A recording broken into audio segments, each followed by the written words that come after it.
नमस्कार विद्यार्थी मित्रांनो, VJSE स्टडीच्या यूट्यूब चॅनलवरती तुमचं स्वागत आहे.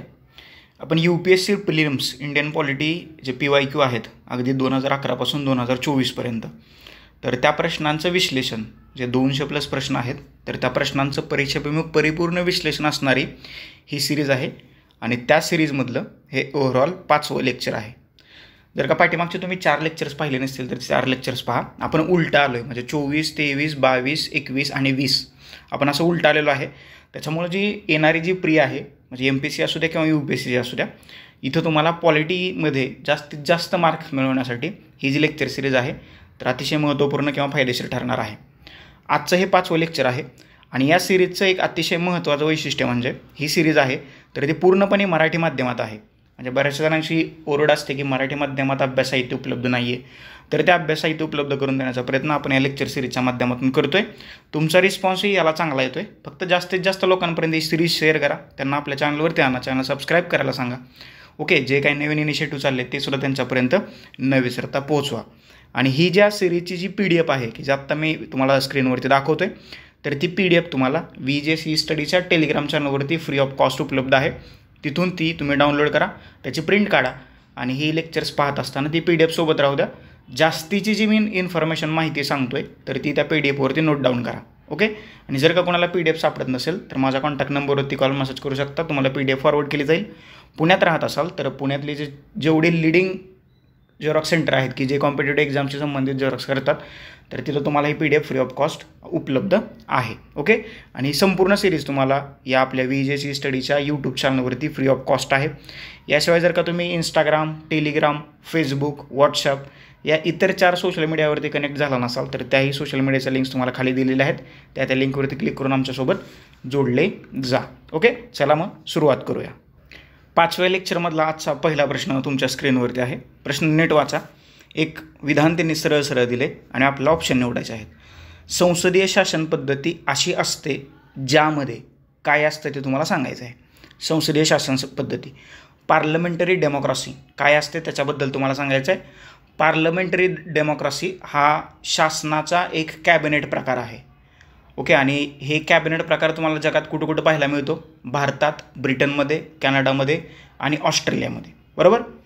आणि या संसदीय व्यवस्थेमध्ये किंवा संसदीय शासन पद्धतीमध्ये कार्यकारी मंडळ जे असतं तर ते कायदे मंडळाला जबाबदार असतं. That's it.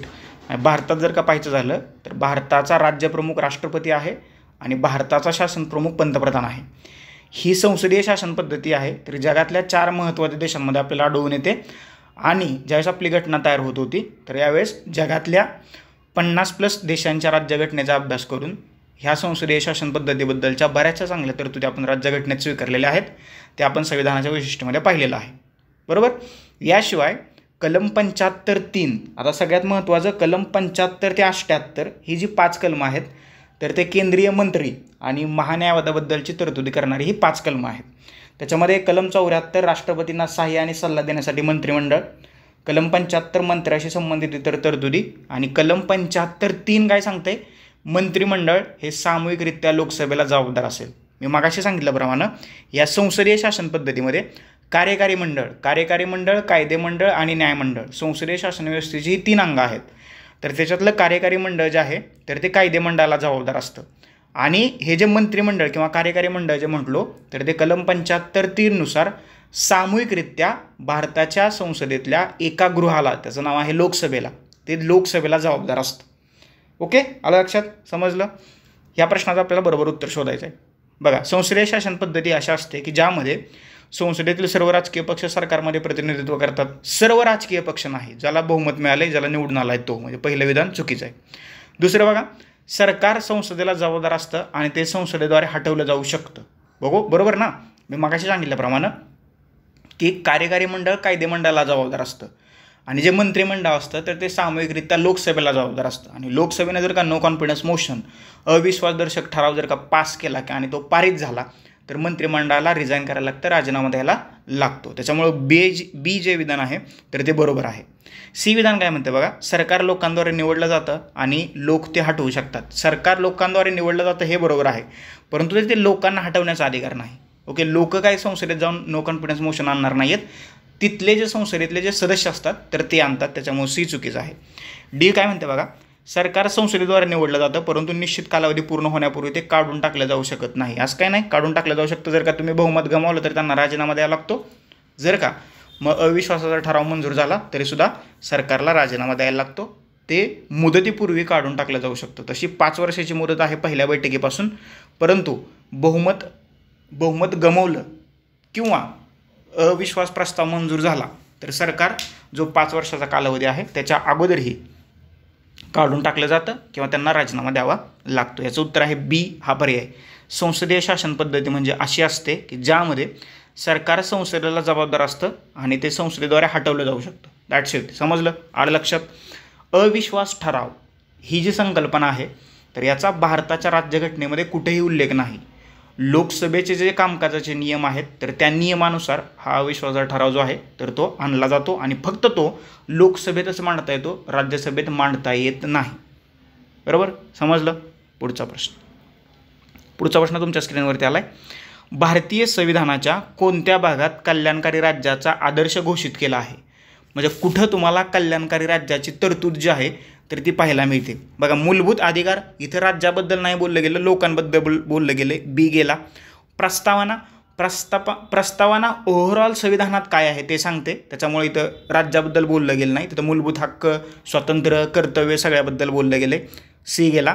7वी अनुसूची काय आहे? 7व्या अनुसूचीमध्ये केंद्र आणि राज्यात अधिकारांची विभागणी केली. ह्याच्यात 3 प्रकारच्या सूच्या आहेत, केंद्रसूची, राज्यसूची आणि समवर्ती सूची. तर इथं काय आदर्श राज्याबद्दल काय बोललं गेलेलं दिसत नाही. डी गेला. आपण ए सोडला होता मागं, ती आहेत राज्य धोरणाची मार्गदर्शक तत्व. आलं लक्षात? ही 36 ते 51 राज्यघटनेच्या भाग 4 मध्ये पाहायला मिळतात आणि ही DPSP जे आहेत तर ते आपण आयर्लंडकडून घेतलेत आणि आयर्लंडने स्पेनकडून घेतलेत. आता ही राज्य धोरणाची मार्गदर्शक तत्व जे आहेत तर ती आधुनिक कल्याणकारी राज्यासाठी सामाजिक, आर्थिक आणि राजकीय कार्यक्रम पुरवतात आणि हे कार्यक्रम क्रिएट कोण करतं, निर्माण कोण करतं, तर राज्यसंस्था करते. त्याच्या पाठीमागे हेतू काय असतो? कल्याणकारी राज्य निर्माण करण्याचा. That's it. त्याच्यामुळे याचं उत्तर आहे ए. पर्याय क्रमांक ए, राज्य धोरणाचे मार्गदर्शक तत्व, directive principle of state policy. इथं तुम्हाला कल्याणकारी राज्याचा आदर्श घोषित झालेला दिसतो. ओके, ए हे त्याचं उत्तर आहे. पुढचा प्रश्न बघा. प्रश्न काय आहे? 2 विधानं दिलेत, त्याच्याला तुम्हाला बरोबर विधान ओळखायचं आहे. पहिलं आहे भारतीय संविधान संघराज्यवाद, धर्मनिरपेक्षता, मूलभूत अधिकार आणि लोकशाहीच्या संदर्भात त्याची रचना परिभाषित करतं. ओके, हा जो पहिलं जे वाक्य आहे तर राज्यघटनेच्या मूलभूत संरचनेशी संबंधित असलेलं हे वाक्य आहे आणि ते वाक्य चुकीचं आहे. म्हणजे भारतात मूलभूत संरचनेमध्ये संघराज्यवाद, धर्मनिरपेक्षता आणि मूलभूत अधिकार या 3च गोष्टी येतात का? तर नाही. राज्यघटनेमध्ये मूलभूत संरचनेशी संबंधित कुठलाही उहापोह नाही. ही कायद्यातून निर्माण झालेली एक संकल्पना आहे. म्हणजे ही मूलभूत संरचना जी आहे हा एक न्यायालयीन शोध आहे. म्हणजे 1967ला सर्वोच्च न्यायालयात गोलकनाथ वर्सेस पंजाब राज्य हा खटला उभा राहिला होता आणि या खटल्यात सर्वोच्च न्यायालयामध्ये बाजू मांडताना एक वकील होते M.K. नंबियार यांनी ही संकल्पना प्रथम मांडली. मग 1973 साली केशवानंद भारती खटल्यामध्ये बेसिक स्ट्रक्चर काय असतं त्याच्याबद्दल चर्चा केली गेली आणि मग तिथून पुढे बेसिक स्ट्रक्चरच्या वेगवेगळ्या कन्सेप्ट बाहेर आल्या. बेसिक स्ट्रक्चर ठरवण्याचा अधिकार भारताच्या सर्वोच्च न्यायालयाला आहे आणि त्यांनी असं काय रिजिड केलं नाही की बाबा ह्या 4 गोष्टी म्हणजे बेसिक स्ट्रक्चर. सर्वोच्च न्यायालय असं म्हटलं की ज्या वेळेला संविधानाशी संबंधित एखादा खटला सर्वोच्च न्यायालयात उभा राहील आणि आम्हाला जर का वाटलं की तो राज्यघटनेचा मूलभूत संरचनेचा भाग आहे तर ते आम्ही त्यावेळेला डिक्लेअर करू.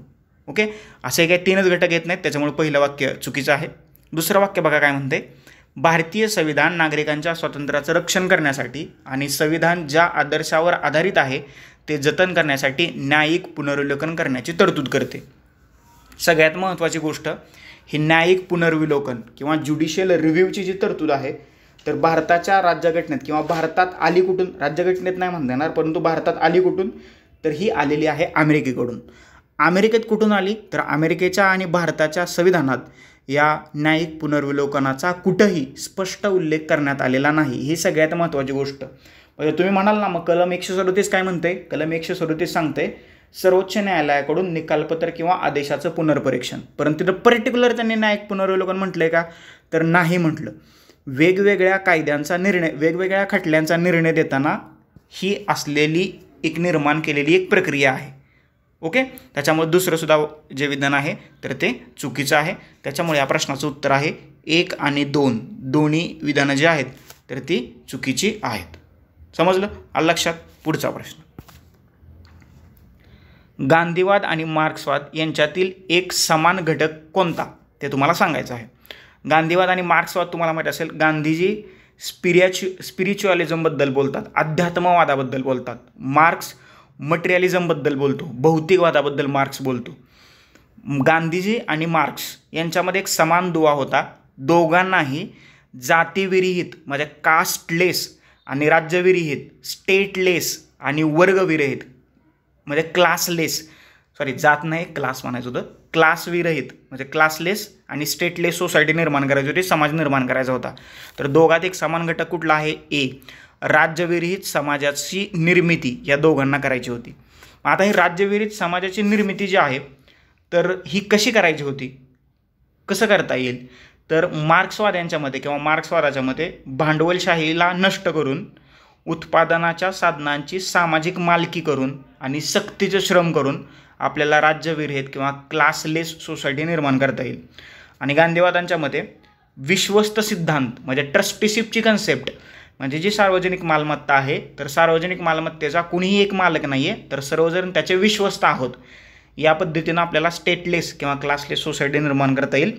आणि गांधीवादाच्या मते श्रमाची जी प्रतिष्ठा आहे तर ती प्रतिष्ठा श्रमाला पुन्हा मिळवून देणे. आणि हे जर का झालं, ह्यासारख्या संकल्पना मार्क्सवाद्यांच्या मते आणि गांधीवाद्यांच्या मते जर का मान्य झाल्या तर स्टेटलेस आणि क्लासलेस सोसायटी निर्माण होऊ शकते. मार्क्सवाद तर असं म्हणतो की राज्य हे भांडवलवाद्यांचं संरक्षण करणारी एक यंत्रणा आहे, बरोबर. आणि गांधीजी सुद्धा असंच म्हणतात की राज्य हे भांडवलवाद्यांचं संरक्षण करणारी एक संस्था आहे आणि ती गरिबांची लूटमार करते. आणि त्याच्यामुळं मार्क्सवाद आणि गांधीवाद असं सांगतो की क्लासलेस आणि स्टेटलेस सोसायटीची समाजाची निर्मिती व्हावी, तिथं कुठलाही वर्ग नसावा किंवा कुठलीही शासन संस्था तिथं कार्यरत नसावी. आलं लक्षात? समजलं? सर्वोदयाची संकल्पना जी आलेली आहे गांधीजींची तर ती याच्यातूनच बाहेर आली आहे. सर्वोदय म्हणजे काय? पूर्णतः समानता. ओके, आणि त्या समानता असलेल्या समाजात राज्य नावाची संस्था अस्तित्वात नसेल, ही सर्वोदयाची संकल्पना आहे. सर्वांचं भलं व्हावं, दॅट्स इट. ओके, समजलं? पुढचा प्रश्न सोपा आहे, काय फक्त आपण कधी कधी अवघड करतो. पुढचा प्रश्न काय म्हणतो बघा, भारताच्या संदर्भात नोकरशाही खालीलपैकी कोणते वैशिष्ट्य योग्य आहे? 4 विधानं दिलेत तुम्हाला आणि नोकरशाही संबंधीचं योग्य विधान तुम्हाला तिथे शोधायचं आहे. ए काय म्हणतंय, संसदीय लोकशाहीची व्याप्ती वाढवण्यासाठी एक संस्था. ओके, लोकशाहीची व्याप्ती वाढवणं काही नोकरशाहीचं काम नाही आहे, पहिलं चुकीचं आहे. संघराज्याची रचना मजबूत करण्यासाठी एक संस्था, असं काही नाही आहे. कारण नोकरशहा ज्या आहेत तर केंद्राच्या राज्यात येणाऱ्या नोकरशहा वेगळ्या असतात आणि राज्य जे प्रोड्यूस करतं, उदाहरणार्थ डेप्युटी कलेक्टर, DYSP, तहसीलदार, नायब तहसीलदार यांचं काम वेगळं आहे. त्याच्यामुळं बी सुद्धा चुकीचं आहे. राजकीय अस्थिरता आणि आर्थिक विकास सुलभ करण्यासाठी एक संस्था. राजकीय स्थिरता, नॉट अस्थिरता, हे काय ते करत नाही. राजकीय स्थिरता निर्माण करणं काय त्यांचं काम नाही आहे. आर्थिक विकास सुलभ करणं, आर्थिक विकासाची धोरणं तयार करणं किंवा त्याची अंमलबजावणी होती का नाही हे पाहणं नोकरशाहीचं काम आहे. त्याच्यामुळे सी सुद्धा चुकीचं आहे. डी काय म्हणते बघा, सार्वजनिक धोरणाच्या अंमलबजावणीसाठी एक संस्था, हे बरोबर आहे. सार्वजनिक धोरणाची अंमलबजावणी, ज्या पब्लिक पॉलिसी आहेत तर त्या पब्लिक पॉलिसीची अंमलबजावणी करण्याची जबाबदारी जी आहे तर ती तुम्हाला नोकरशाही किंवा ब्युरोक्रेसीची असल्याचं दिसतंय. ओके, म्हणजे जे IAS IPS IRS असतील, ओके, रेव्हेन्यू सर्व्हिसवाले, ओके, किंवा मग महाराष्ट्रातले तहसीलदार असतील, नायब तहसीलदार असतील, डेप्युटी कलेक्टर असतील किंवा पोलीस निरीक्षक किंवा पोलीस अधीक्षक असतील, यांचं काम काय असतं?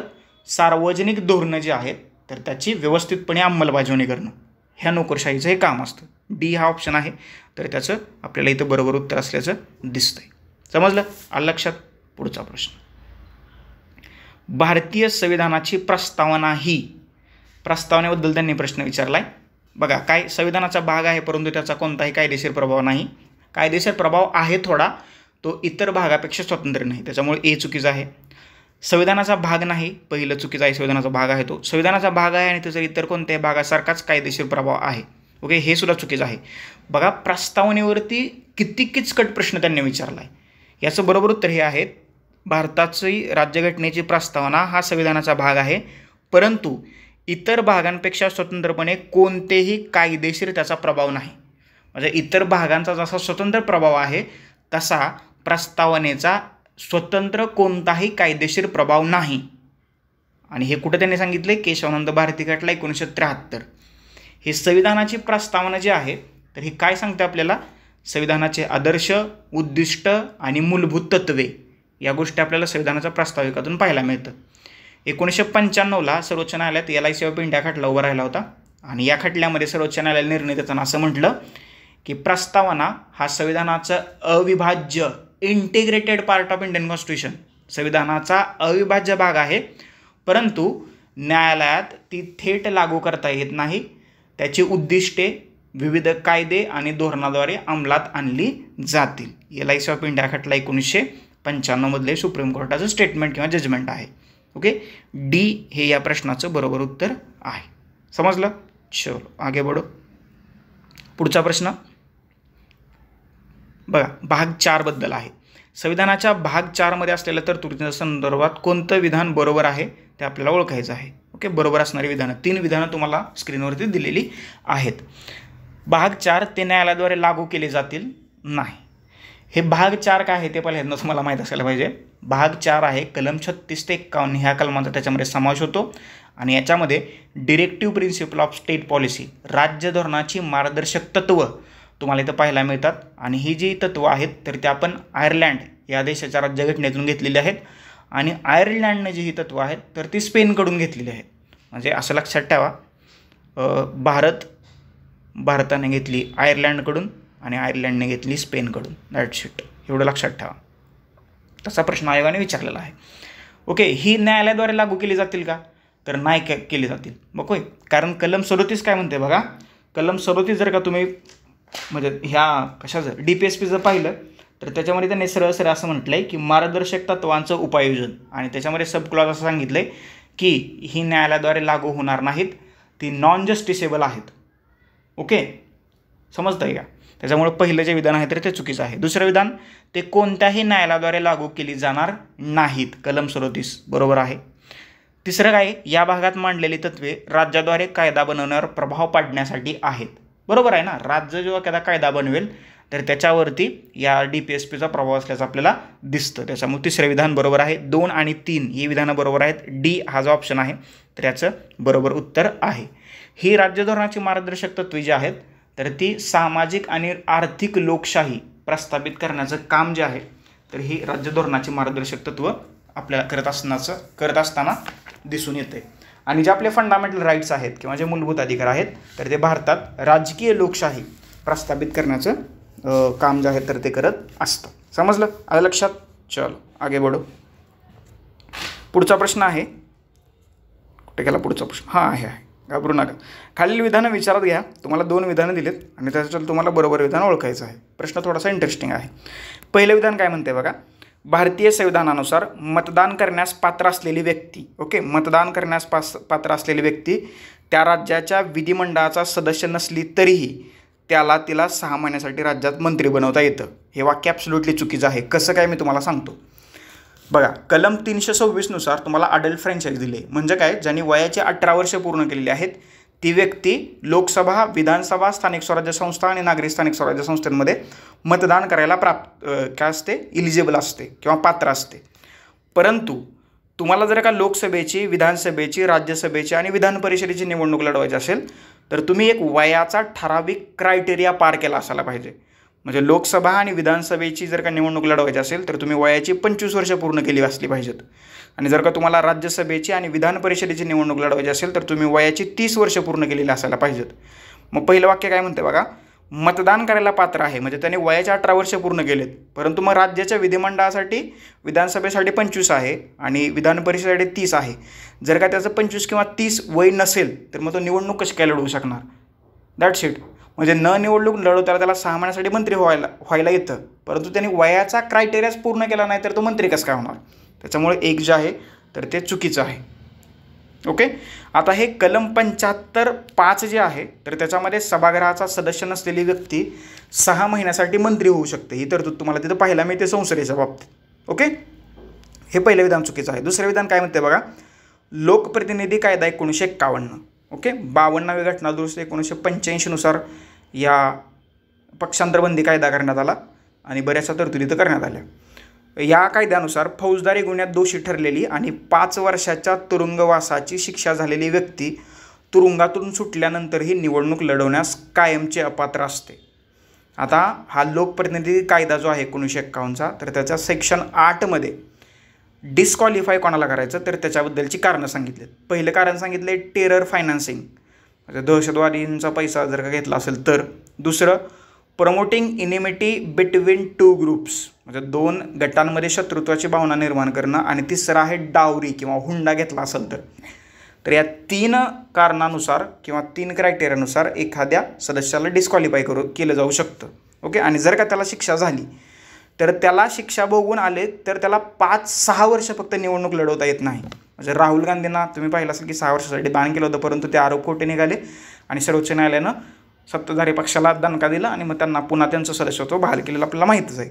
आणि परत ते आत्ता निवडून आले, तो भाग वेगळा. ओके. तर हे तुम्हाला माहीत आहे की 6 वर्ष त्याला फक्त निवडणूक लढवता येत नाही, त्याच्यावरती कायमची अपात्रता लादली जात नाही. त्याच्यामुळे दुसरं विधान जे आहे तर ते या ठिकाणी आपल्याला चुकीचं असल्याचं दिसतंय. त्याच्यामुळे याचं उत्तर आहे डी.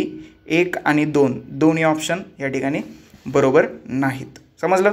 That's it. गुड. पुढचा प्रश्न. खालील विधानं विचारात घ्या.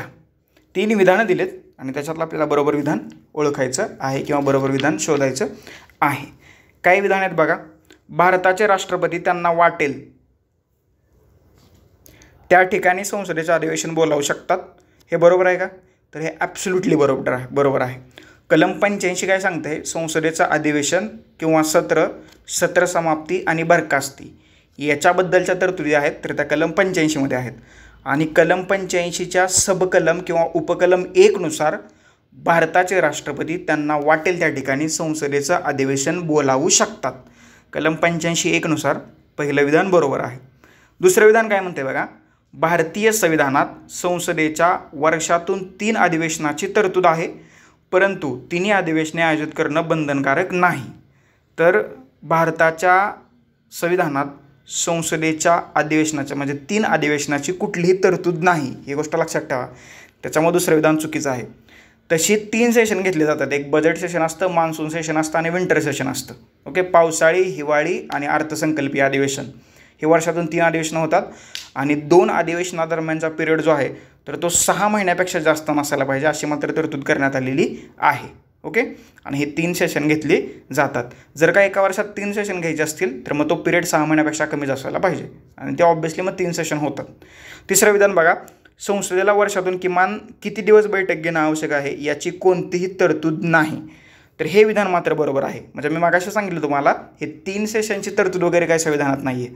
म्हणजे संसद वर्षातून 4 वेळा पण भेटू शकते, एकदा पण भेटू शकते आणि 10 वेळा पण भेटू शकते. आलं लक्षात?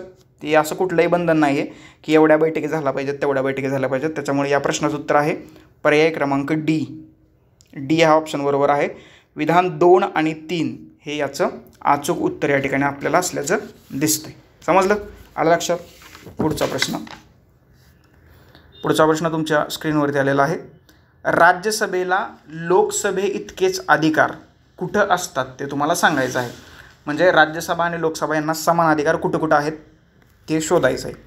बघा, राज्यसभा आणि लोकसभा यांना समान अधिकार कुठं असतात ते पहिल्यांदा तुम्हाला सांगतो, म्हणजे या प्रश्नाचं उत्तर तुम्हाला मिळेल. 1. राष्ट्रपतीवरचा महाभियोग कलम 61 नुसार. उपराष्ट्रपतीला पदावरून काढणं, घटनादुरुस्ती, सर्वोच्च न्यायालय आणि उच्च न्यायालयातील न्यायाधीशांना काढणं आणि संविधानात सुधारणा करणं किंवा घटनादुरुस्ती करणं या 4 ठिकाणी राज्यसभेला आणि लोकसभेला समानच अधिकार असतात. येते का लक्षात? समजलं? त्याच्यामुळे या प्रश्नाचं उत्तर आहे बी. संविधानात सुधारणा करणं किंवा दुरुस्ती करणं. ओके. नवीन अखिल भारतीय सेवा निर्माण करणं कलम 312 नुसार हा जो अधिकार आहे तर तो राज्यसभेचा विशेष अधिकार आहे. राज्यसभेला 3 विशेष अधिकार आहेत. पहिला, राज्यसूचीतील विषयावरती, म्हणजे जर का तुम्ही राज्यघटनेतली कलमं पाहिली तर त्या कलमात एक महत्त्वाचं कलम आहे. ते कोणतं कलम ते तुम्हाला माहितीच असेल. कलम 249. आणि या कलम 249 नुसार राज्यसभेच्या 2/3 बहुमताच्या ठरावाद्वारे राष्ट्रीय हितासाठी राज्यसूचीतील विषयावर कायदा करण्याचा संसदेचा अधिकार. आणि हा जो अधिकार असतो तर तो राज्यसभेचा विशेष अधिकार आहे कलम 249 नुसार. ओके. फक्त 2/3 सदस्यांचं बहुमत पाहिजे. दुसरा विशेष अधिकार आहे नवी अखिल भारतीय सेवा निर्माण करणं, कलम 312 नुसार. आणि तिसरा विशेष अधिकार आहे परंतु तो लोकसभेचं विसर्जन झालं असेल तर तो बजावता येतो. जर का लोकसभेचं विसर्जन झालं असेल आणि कलम 352 नुसार आणीबाणी लागू करायची असेल तर त्याला मान्यता राज्यसभेची घ्यावी लागते कलम 352 नुसार, परंतु तिथं लोकसभेचं विसर्जन झालेलं असायला पाहिजे. बरोबर आलं लक्षात. सरकार हटवणं, सरकार कसं हटवलं जाऊ शकतं? अविश्वासाचा ठराव मांडून. आणि अविश्वासाचा ठराव कुठं मांडता येतो? फक्त लोकसभेत मांडता येतो. त्याच्यामुळे सी सुद्धा नाही आहे. ओके, मनी बिल जे आहे, अर्थविधेयक जे आहे तर ते कुठं मांडलं जातं? तर ते फक्त लोकसभेतच मांडता येतं. That's it. आणि राज्यसभा फक्त त्याच्यावरती विचारविनिमय किंवा सजेशन देऊ शकते. कपात प्रस्ताव हा काय त्यांचा विशेष अधिकार किंवा समान अधिकार नाही आहे. जास्तीचा अधिकार जो आहे तर इथं तुम्हाला लोकसभेला असल्याचं दिसतं. फक्त संविधानात सुधारणा करणं किंवा दुरुस्ती करणं ते जे बिल आहे तर ते बिल राज्यसभेत किंवा लोकसभेत मांडून ही घटना दुरुस्तीची प्रक्रिया सुरू केली जाऊ शकते. त्याच्यामुळे या बाबतीत राज्यसभेला आणि लोकसभेला समान अधिकार असल्याचं आपल्याला दिसते. ओके, चलो आगे बढो. पुढचा प्रश्न बघा. हे सगळे जरा थोडेसे वन लाईनर टाईप प्रश्न असल्याचं आपल्याला दिसतंय. खालीलपैकी कोणत्या मूलभूत हक्कांमध्ये अस्पृश्यतेविरुद्ध भेदभावाच्या स्वरूपात संरक्षण समाविष्ट आहे? म्हणजे जर का कोणी अस्पृश्यता पाळत असेल तर त्याच्या बाबतीत खालीलपैकी कुठल्या घटकांतर्गत संरक्षण प्रदान केलेलं आहे? सगळ्यांनाच माहिती आहे, फंडामेंटल राईटचा प्रश्न आहे. डी हे या प्रश्नाचं उत्तर आहे. समानतेचा अधिकार. कलम 14 ते 18 मध्ये समानतेचे अधिकार आहेत. त्याच्यामधल्या कलम 17 नुसार अस्पृश्यतेचं उच्चाटन करण्यात आलेलं आहे. हे लक्षात ठेवा, हे महत्त्वाचं आहे. ओके, कलम किती? 17. आणि कलम 17 काय म्हणते बघा? अस्पृश्यतेचं उच्चाटन. 14 ते 18 ही जी कलम आहेत तर ती त्याच्यामध्ये तुम्हाला समानतेचा अधिकार अंतर्भूत असल्याचं दिसतंय. डी उत्तर आहे. शोषणाविरुद्धचा अधिकार जो आहे तो तुम्हाला 23 आणि 24 मध्ये आहे. स्वातंत्र्याचा अधिकार आहे तर तो 19 ते 22 मध्ये आहे. आणि धार्मिक स्वातंत्र्याचा अधिकार जो आहे तर तो 25 ते 28 मध्ये आहे. आणि संविधानिक उपाययोजनांचा अधिकार जो आहे तर तो कलम 32 मध्ये आहे. ओके, आलं लक्षात? समजलं? डी हे या प्रश्नाचं उत्तर आहे. पुढचा प्रश्न. भारतात न्यायपालिकेला कार्यकारी मंडळापासून वेगळे करण्याचा आदेश दिला जातो. कशाद्वारे दिला जातो हे त्यांनी विचारले. संविधानाच्या प्रस्तावनेद्वारे? नाही. राज्य धोरणाच्या मार्गदर्शक तत्वाने? हे बरोबर आहे. हे बरोबर आहे. कलम 36 ते 51 भाग 4 मध्ये ही राज्य धोरणाची मार्गदर्शक तत्वे आहेत. त्याच्यामध्ये कलम 50 काय म्हणते ते सगळ्यात महत्त्वाचं कलम आहे. कलम 50 नुसार न्यायमंडळ कार्यकारी मंडळापासून विभक्त करणं आणि हे कोणाचं काम आहे? हे राज्यसंस्थेचं काम आहे. ओके, आणि म्हणून याचं उत्तर आहे पर्याय क्रमांक बी हा ऑप्शन बरोबर आहे. ओके, केशवानंद भारती खटल्यात या 3 घटकातील सत्ता विभाजनातून मूलभूत संरचना आहे असं म्हटलं.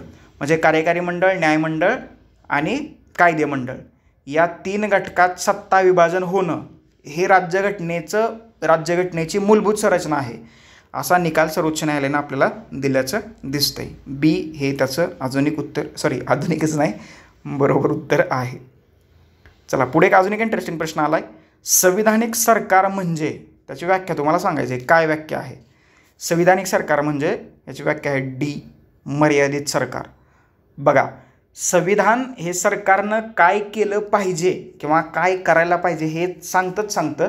याशिवाय सरकारनं काय नाही करायला पाहिजे हे सुद्धा संविधान सांगतं. ओके, म्हणजे फंडामेंटल राईट्सच्या बाबतीत किंवा मूलभूत हक्काच्या बाबतीत सरकारनं काय नाही करायला पाहिजे हे सांगते. आणि राज्य धोरणाच्या मार्गदर्शक तत्वाच्या बाबतीत सरकारनं लोककल्याणासाठी काय करायला पाहिजे हे कॉन्स्टिट्यूशन सांगतं. येते का लक्षात? म्हणजे संविधानिक सरकार म्हणजे देशाचा मूलभूत कायदा संविधान असला पाहिजे.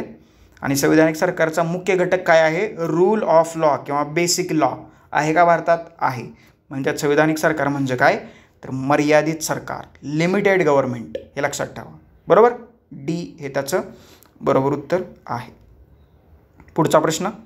तुम्हाला 3 फंडामेंटल राईट्स दिलेले आहेत, 3 घटक दिलेले आहेत राज्यघटनेतले. त्याच्याला तुम्हाला योग्य उत्तर निवडायचं आहे. कशाच्या बाबतीत?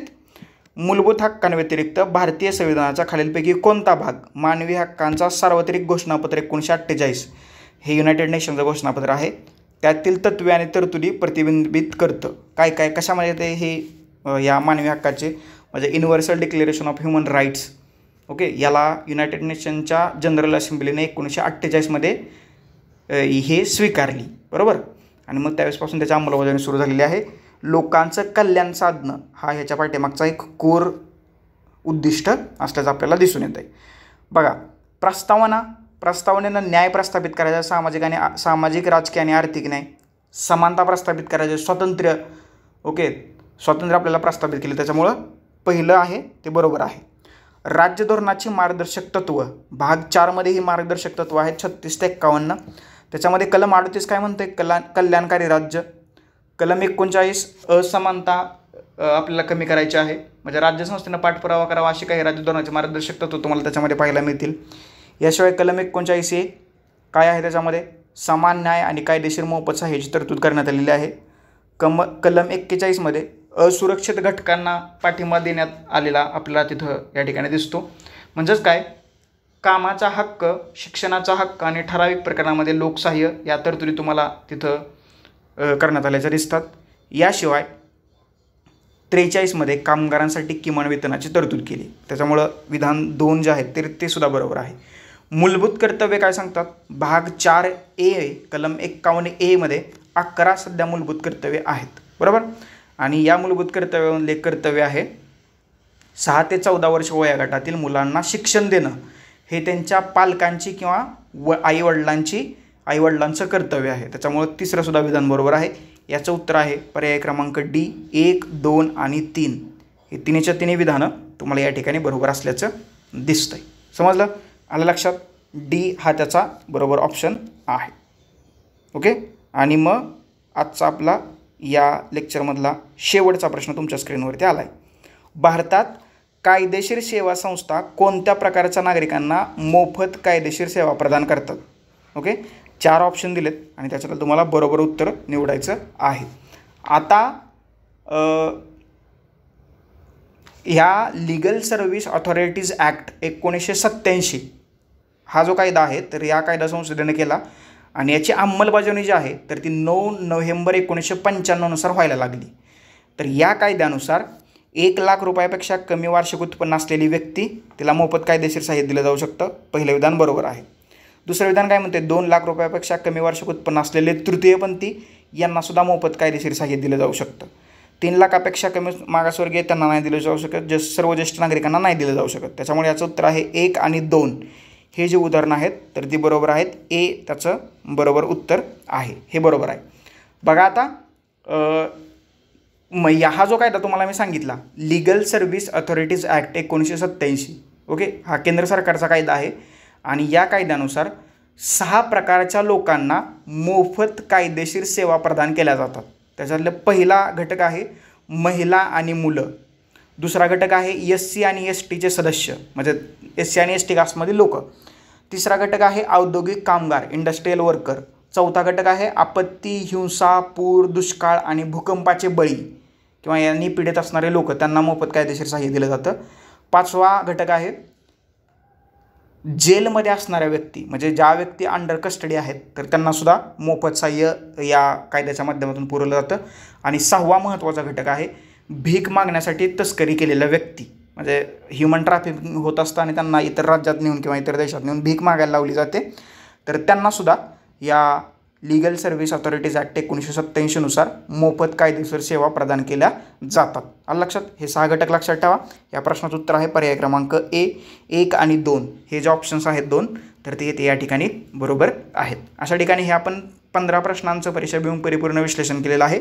याच्याबद्दल तुम्हाला काही डाऊट, क्वेरीज, क्वेश्चन, सजेशन असतील तर खाली कमेंट बॉक्समध्ये कमेंट करा. कोणता भाग किंवा कोणता घटक समजला नसेल तर तेही नक्की माझ्यापर्यंत पोहोचवा. लेक्चर आवडलं असेल तर लाईक करा, जास्तीत जास्त लोकांपर्यंत शेअर करा. डिस्क्रिप्शन बॉक्समध्ये ज्या सोशल मीडिया लिंक्स दिल्या आहेत, उदाहरणार्थ यूट्यूब असेल, टेलिग्राम असेल, इंस्टाग्राम असेल, फेसबुक असेल आणि व्हॉट्सअप असेल, तर या 5ही सोशल मीडियावरती VJC स्टडीला फॉलो करा, लाईक करा, शेअर करा, सबस्क्राईब करा आणि जास्तीत जास्त लोकांपर्यंत लेक्चर शेअर करा. तुर्तास आता आपण इथं थांबूया. Thank you so much. धन्यवाद मित्रांनो. नेक्स्ट लेक्चरमध्ये आपण भेटूयाच.